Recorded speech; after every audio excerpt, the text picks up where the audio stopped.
presentation, I will foreground dynamics in Central Asia and look at the interdependencies, which are complex. And here I focus on Russia and Central Asia in particular. So there are complex interdependencies and actually multiple, and I'm not able to shed on all of those. So I will focus in particular on migration and of course interdependencies regarding wheat, because that's what brings us here actually today. And I will briefly touch on the fact that wheat is a primary staple in Central Asia. It is in many other parts of the world as well. And wheat in Central Asia is mainly consumed in the form of bread. So the current crisis affects Central Asia in particular ways, while the regional society and economies are still to recover from the impact of the pandemic. And I think this also applies to many other parts of the world. But in Central Asia, actually ties to Russia in particular are very important in this recovery. And things turn out differently now. So I'll come back to this issue shortly later on. So briefly, how do I, sorry.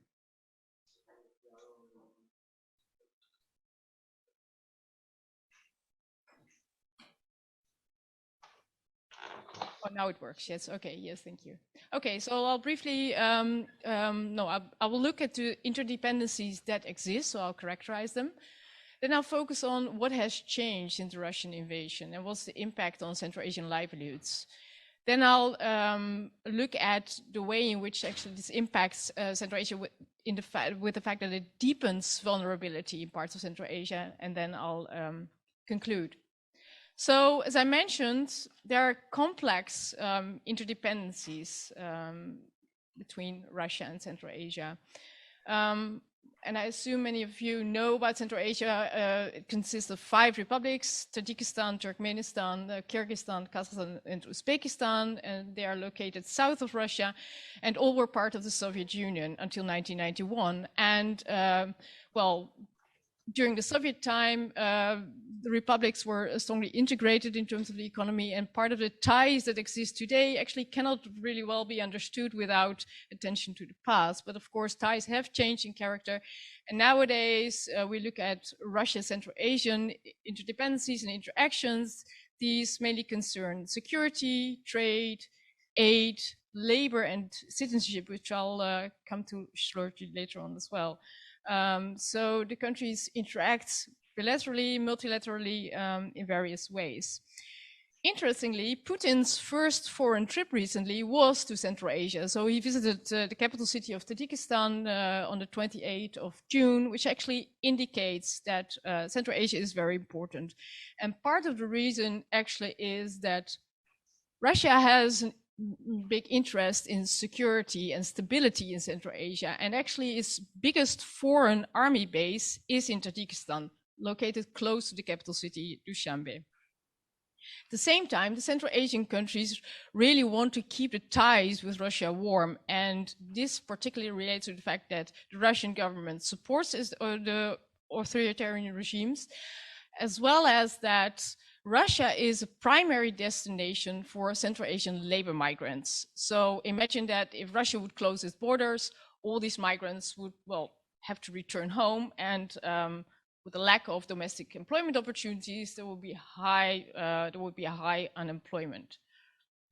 So migration, as I mentioned, is important. Actually, remittances are the lifeline or the backbone of the Central Asian economy. And in this graph, which I took from someone working at the World Bank in Central Asia, indicates or shows the households in Central Asia with at least one member abroad.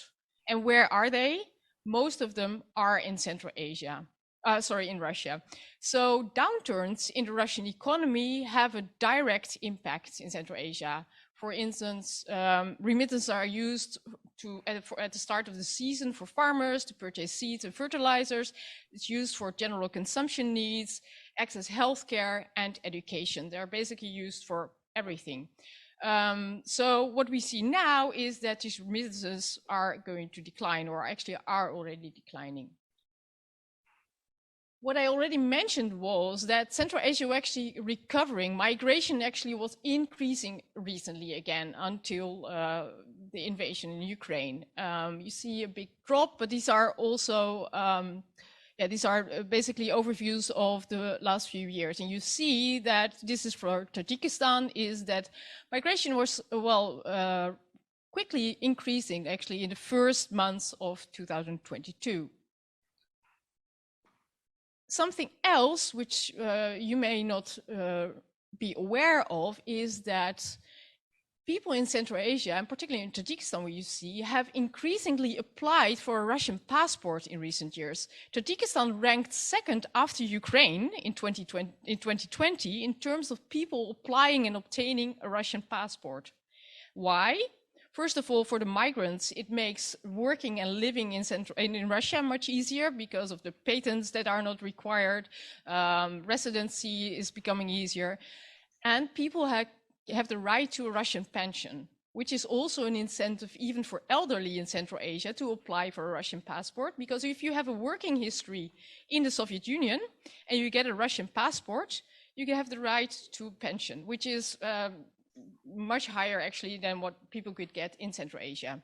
Furthermore, a Russian passport was often regarded as a way to access other countries outside of the former Soviet Union. And of course, the big question is what happens now, right? Because it was used by migrants, for instance, to travel from Russia to South Korea or to Europe. But, well, time will tell what happens now. Also because people with a Russian passport now run the risk of being drafted into the army and being sent to Ukraine. So it will, it will be interesting actually to follow if these trends actually continue. I was in touch with Tajik migrants just shortly after the war who were in Russia, and I noticed, but of course this is related to the fact they are mainly exposed to Russian state-controlled media, that they looked at the war in, quite a different way, and it didn't surprise me, but it struck me. And for Tajikistan, it also matters that people have experience with a civil war, so they look at conflicts overseas in a different way. So continuing with wheat now and wheat trade. So what I mentioned already is that wheat is a primary staple in Central Asia, and bread actually plays a very important role in the gift economy. Festivities, or if you just come as a guest, you bring bread along. Sometimes often people bake bread at home. In the urban areas, they purchase it on markets. Importantly, while wheat is produced by local farmers in all of the countries, they are to a significant extent import dependent. Tajikistan is even for 62% of its domestic demand dependent on imports, and this all comes from Kazakhstan. So wheat trade in the region is regionalized. Kazakhstan, and I'll come to this shortly after, imports relatively low quality wheat from Russia and exports higher quality wheat to Central Asia. Also, for instance, Afghanistan is to a large extent dependent on wheat from Kazakhstan. And here you see another graph I took, which shows, for instance, for Kyrgyzstan, Tajikistan, and Uzbekistan, that imports mainly come from Kazakhstan. So in this regard, Central Asia, for its wheat import, does not directly depend on Ukraine or Russia. And you see in this graph, for instance, which I also took from the Observatory of Economic Complexity, that, for instance, if we look at Ukraine's exports, there is no Central Asian country. But there are linkages as Ukraine imports from Russia, imported until recently. Here you see, and here we can connect the dots basically, because Russia used to import from Kazakhstan. At the same time, it also used to export to Kazakhstan. You cannot really see it, but it's in one of the small blocks below. Well, let's continue then with Kazakhstan, where you see exports of Kazakhstan, which mainly consist of the Central Asian countries. So that's Uzbekistan, Tajikistan, Afghanistan, and a smaller value. This is all expressed in monetary terms. But those countries are the primary destinations for Kazakh wheat. And you see that Kazakhstan imports primarily from Russia. So here is where the interdependency between the Central Asian republics, Russia and Ukraine, can be found. So what happened since the Russian invasion? First, in March 2022, the Russian government introduced a ban on the export of cereals and sugar. And this triggered fear in the Central Asian countries and a rush on flour and sugar. Then, shortly after, the Russian government issued a statement that the ban would be lifted. However, also in April 22, the Kazakh government introduced wheat and flour export restrictions.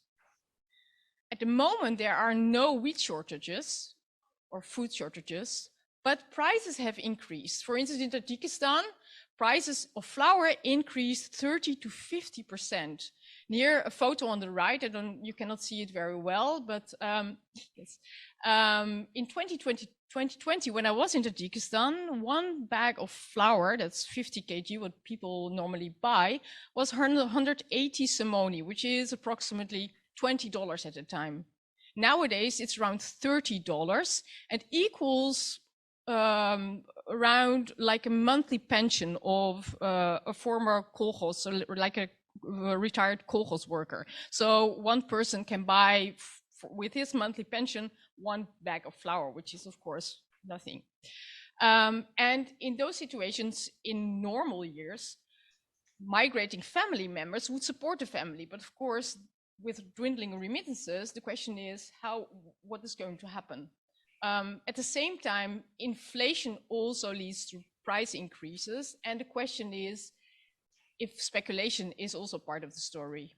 In 2020, around the time the pandemic actually spread, we saw that there was a discourse of crisis. So people started rushing, there were riots on markets, but there were no shortages while prices went up. So the traders and the intermediaries actually lifted the prices. So the World Bank estimated for this year that remittances will decline with 40% in Tajikistan. And I didn't mention, but particularly for Kyrgyzstan and Tajikistan, remittances contribute to a large extent to the GDP.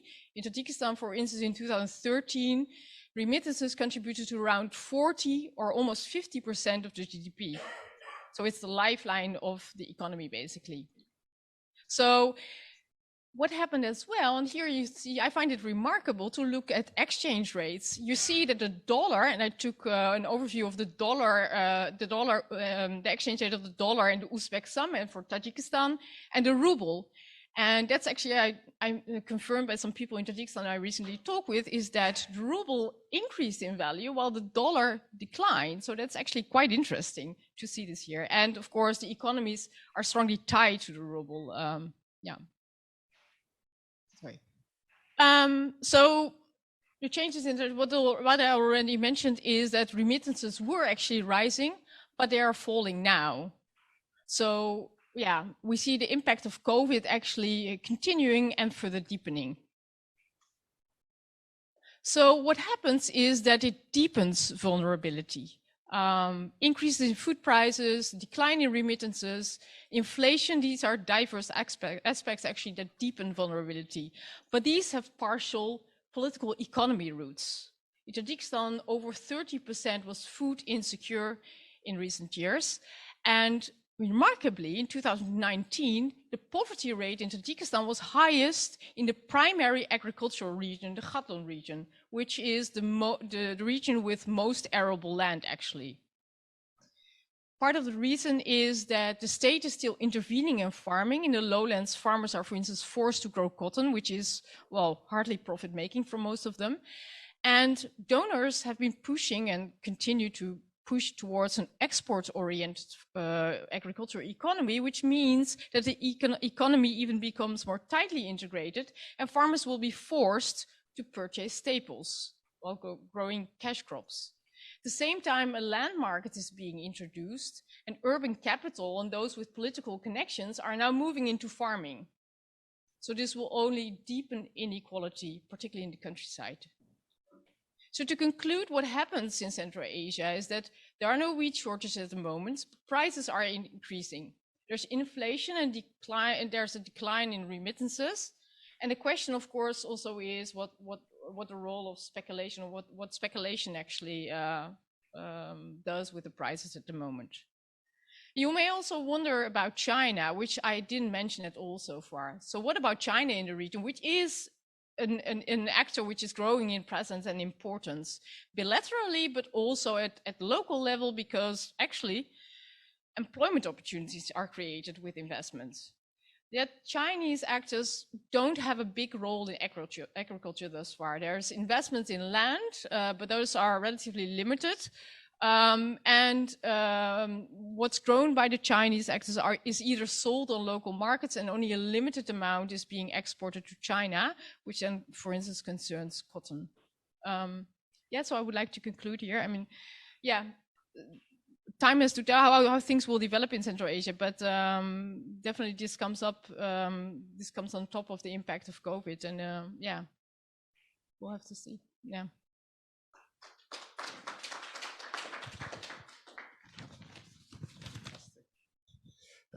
Thanks a lot, Irna, for expanding the regional scope of our discussion, but also increasing the level of complexity and interconnectedness, and I'm sure a lot of food for thoughts.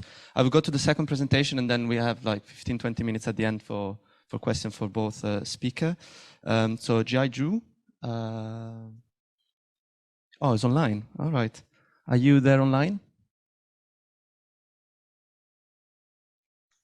Sorry, yes, I'm here. Okay, great. Can you hear me? Perfectly. It actually said online, but I didn't get to the end of the line, so I didn't read it. Okay.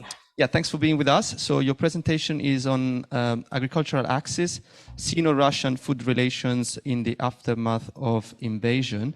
And just a few notes on you, and a quick note on you. You're a researcher at the Stockholm International Peace Research Institute and a climate environmental fellow at the Stanford US-Russia Forum. I don't know how to make myself visible to tell you that you have 5 minutes, but if you look in the camera, I'll be sitting in the first row, so I will try to communicate to you when you have 5 minutes left. Yeah, if you just want to shout it, I'm completely okay with that through the microphone. Perfect. That's great. So the floor is yours. You have around. You have another presentation.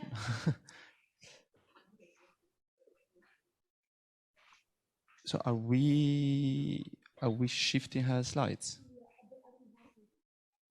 Do you have slides? Yes, I do, but I can't share them while this is on the screen. Good. We'll try to make you give your permission, which I don't know. Okay, Yes, does this work? That's great. So around 15 minutes, and I'll let you know when you have 5 minutes left. Is that okay? Yes, sounds good. Thank you. Yes, so my presentation is essentially on the Sino-Russian dimension essentially their agricultural relations in the current geopolitical context. Although the title of the slide emphasizes the aftermath of invasion, I think in fact I'm going to really focus on the broader context and also sort of the longer trajectory of their relations in the past decade or so. Just as a brief outline of what this presentation will go through, sort of the current context, Russian and Chinese policy priorities and the degree to which they might be complementary, a sort of an overview of how Sino-Russian agricultural relations have kind of evolved and their current state of play, and then kind of move towards sort of my skepticism on a lot of the kind of big ticket headlines about a sort of agricultural axis emerging. I think there's a little bit of mistake there, but then I will move to conclusions. So just some brief context on a really, really big picture scale. Of course, many of us know that this sort of heightened geopolitical competition between so-called great powers has been playing out for multiple years now. With back in 2014, I think even prior to the Russian annexation of Crimea and all the activities there, that there was this so-called return of geopolitics really coming back to the fore. And in the past several years, we've also seen sort of the future of the international liberal economic order come into very deep question. Essentially, you have the rise of quite geoeconomic competition, sort of commerce as sort of a arena for competition and conflict and for politics. And essentially, you have a lot more countries, including in the West, seeing economic interdependence, not so much in terms of a positive sum game and benefits to all, but really as vulnerability, as strategic vulnerability. So there's been a much more increased emphasis on shortening supply chains, diversifying suppliers, import substitution, and general risk mitigation. And this has really accelerated during the pandemic. This has also played out in the agricultural sector, not least, as we all know, with Russia. And, after in 2014, it also introduced its own counter sanctions, hitting back at Western and other sanctioning powers by banning their agricultural products from being imported to Russia. And this also played out in the US-China trade war, where soybeans in particular were sort of political football lobbied back and forth between the Trump administration and the Chinese authorities. At the very same time of all this, you have this ongoing Sino-Russian rapprochement. You have Russia's announced pivot to the east, which was announced earlier than 2014, but really intensified. The urgency for that really intensified after 2014. Rising levels of trade, which have hit record levels, and even deeper defense cooperation and military cooperation. Personal ties between President Putin and President Xi Jinping are quite close. And earlier this year, in February, they announced this no-limit friendship. It's still short of an alliance, but it's certainly something of an axis. And all of this took place prior to the Russian invasion of Ukraine. So what's going on now is also part of this context of what I want to discuss. This is sort of a Telegram post by Medvedev where he talks about sort of food and sort of Russian policies, and he's quite explicit about this. So to the degree to which current Russian authorities are denying that they're using food as a weapon, he said this explicitly. It turns out food is our quiet weapon. And a few simple but important points is that we will only be supplying food and agricultural products to our friends. We will not be buying food from our enemies. So this lens on food and agriculture as not kind of a realm of commerce, but really a realm of competition and politics really comes through. And just a couple of days ago, the Chinese ambassador to Russia also came out with an op-ed, essentially hitting back at Western countries, saying who is really orchestrating the current global food crisis. For those that suggest that it's Russia or even China, in fact, he just reiterates Putin's points that this situation is in part if not solely the fault of the West, who originally imposed sanctions on Russia to begin with.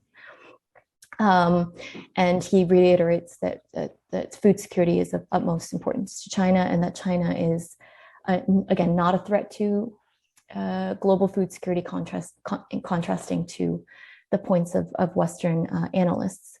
So this very, very visible politicization of food and agriculture, it's quite prevalent and even in the discourse.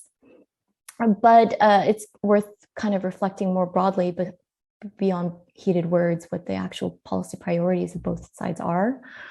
I don't think I need to belabor this point, but in the sort of the broader approach of not only being of import substitution, but also export promotion has been a really long-term goal of the Russian government to conquer essentially foreign markets.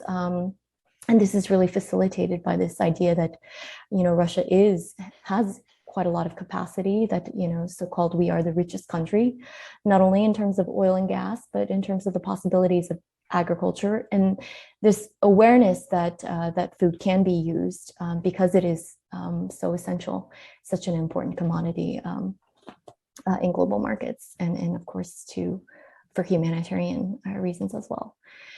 So there is a explicit goal of reaching agrarian superpower status, which was one of the programmatic policies of platforms of United Russia, which was announced in 2017. There are targets for agricultural production that even governors of Russian provinces report to Putin about. There's an official goal to double agricultural exports, including through extensive agricultural land use, to increase land use essentially by 13 million hectares over a decade. That's about the size of England. Of course, there's still a need for that money to be materialized. And if it's not coming out of the Russian state budget, there is a need for foreign investment as well. As part of those goals, there is what I've mentioned as defensive and offensive weaponization of food trade against putative adversaries. That includes these strict self-sufficiency targets, but also multiple uses of food in weaponized ways in its disputes with other countries, including not only the West, but also other former Soviet Union countries and Turkey, etc. And what about China? Well, China has had a very long-standing self-sufficiency policy, especially for grain and in particular staple grain. Xi Jinping reiterated this in 2013, that Chinese people's rice bowls should be firmly in their hands at all times. This particular phrasing is repeated all down through the ranks of Chinese authorities.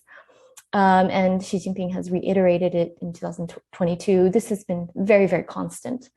However, behind that is also a much more mixed picture where although national self-sufficiency is the paramount goal, there's also what is essentially irreversible dependence on foreign markets, especially for certain agricultural commodities, soybeans being one major one. And in addition, in awareness of the fact that China is sort of inextricably dependent on global markets now, there's a push to diversify import suppliers to mitigate geopolitical risk. And this has really come through strongly after the US-China trade war, when the US as a major agricultural supplier to China proved to be, of course, that put China's supplies at risk.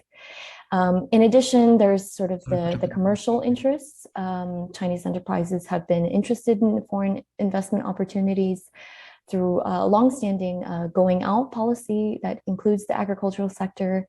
And I think in 2017, what China released is a sort of strategic document encompassing agriculture into the BRI. So is there some complementarity between sort of the policy goals of the two sides? Well, Russia is the world's largest wheat exporter, and alongside what I refer to as China's growing food demands and sort of needs, there does seem to be complementarity along sort of natural resource endowments and kind of the material side of things, with Russian resource availability juxtaposed to China's much more serious resource crunch. There's the oft-cited statistic that China has about 7% of the world's agricultural land, but a fifth of the world's population.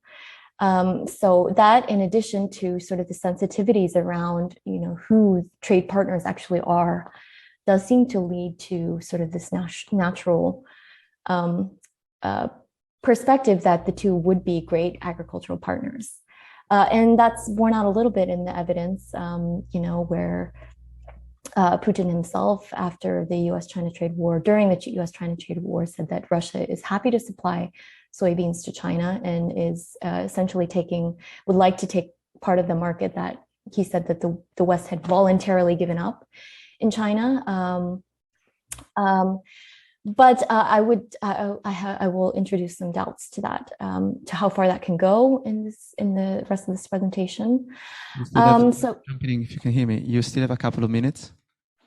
Okay, so essentially, you do see sort of growing agricultural trade between the two countries, and it's reached a high point in 2020 when they reached a record amount. However, it's very small in actual value terms, just a couple billion essentially, and the trade balance, although it is increasing on the Russian side, it's still rather minuscule. China is the main export destination of Russian agricultural products by value, but it's not a huge majority, you know. It's around 20%. But when you look at the Chinese side, then you see sort of the dynamics there. Russia barely makes a dent. It barely registers in terms of total Chinese agricultural imports. In comparison, for instance, even still to imports from the US. Russia doesn't really compare, and it cannot really replace. There is increasing institutional platforms, and there's been more opening of the particular product categories that China has allowed Russia to export. So protocols now on wheat, grain, milk, poultry, also meat have been signed in the past couple of years. And in 2022, for the first time, all Russian regions were able to export wheat to China. And this was announced by the Chinese Customs Agency after Russia invaded Ukraine. And so it received quite a lot of headlines. And, you know, the opening of the Chinese market to Russian producers can be expected to continue to increase, and then the value of that also.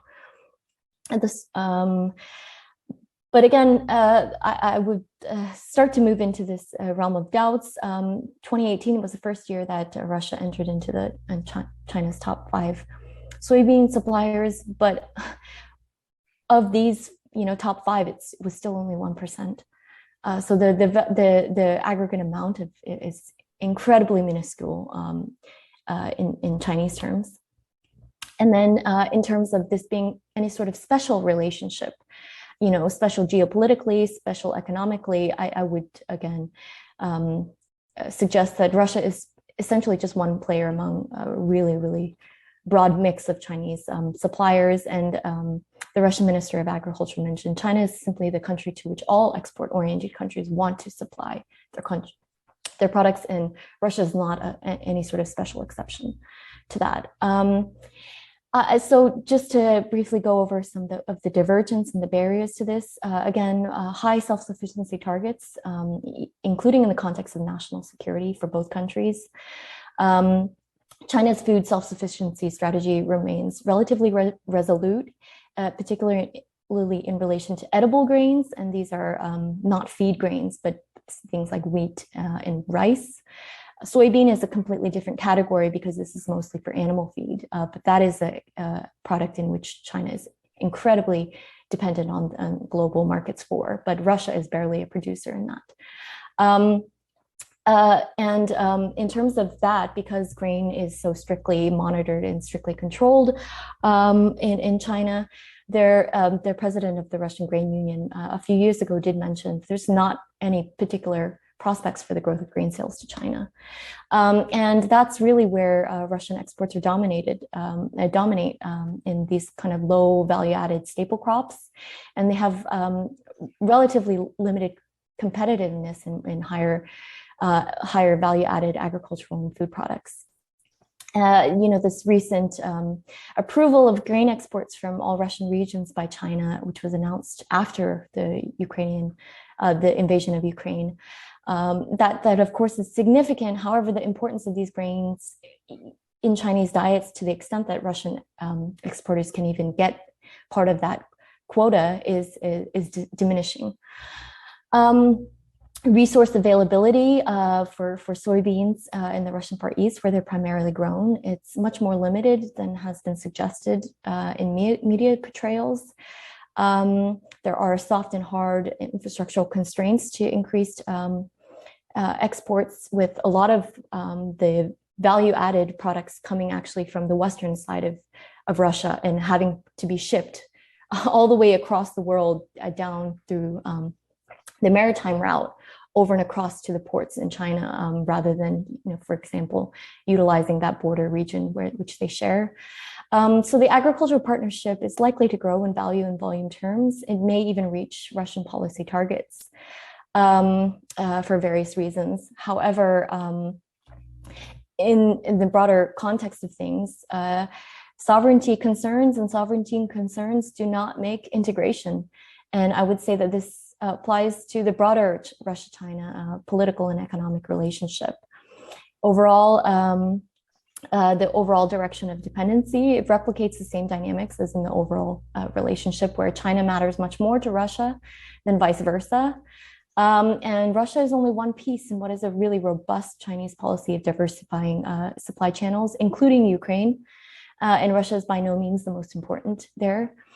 So generally speaking, domestic national priorities take precedence over any putative partnership in this sector, notwithstanding any of this high-level political rhetoric and sort of the close personal ties between Xi Jinping and Putin, et cetera.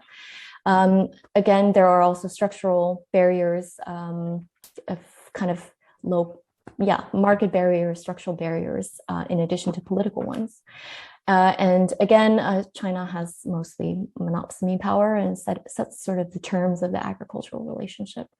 And its partners include, again, not only Russia and Ukraine, but also the rest of the exporter countries who are really vying for that market. Oh, sorry, I didn't finish the slide. But anyways, nevertheless, given the growing political importance and weight of food and global resource and commodity markets, questions of sort of the Sino-Russian agricultural axis will continue to remain pertinent. And as sort of the Chinese ambassador to Russia's recent op-ed shows, perceptions of threat and risk really do matter. They matter politically, and they also matter in markets, as I'm sure many of the presentations later today will get to. So that's it. Sorry, I overstepped some of the time.